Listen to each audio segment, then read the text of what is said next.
Hey, God bless you. This is Apostle Rodney Sally, and I'm the senior pastor at Insightful Living Ministries in Atlanta, Georgia. And this is your weekday insight. It's coming from the book of Psalms, chapter 138, verse 3. And it says, "When I called, you answered me. You greatly emboldened me."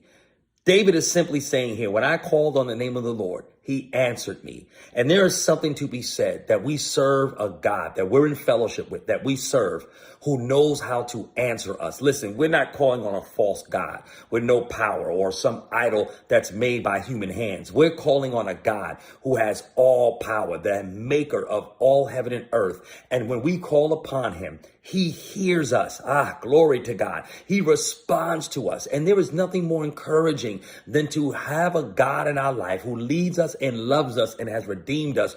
But not only that, but who answers us, who actually communes with us, who actually responds to our prayer. Listen, that is powerful in and of itself, because David is saying, when you answered me, you greatly emboldened me. Why? Because David felt that he was in a place at one point of his walk where he didn't believe maybe God was going to respond, that God was going to bring him out of the battles, that he was going to be able to overcome the hardships and the insurmountable things that he was facing or up against. But guess what? God answered him. And when he answered him, he greatly emboldened him. To be emboldened means to be reinvigorated. It means to be stirred up. It just means to have a strength and a confidence that's added to you. Listen, there's nothing greater to be revitalized by a God who answers your prayer. And I want to let you know today that God is answering your prayer. This week, you are going to know that God not only hears your prayer, but that he's answering them. He's manifesting signs and responses to you to let you know that he knows all about where you are, and he's getting ready to shift you and bring hope to you, strength to you,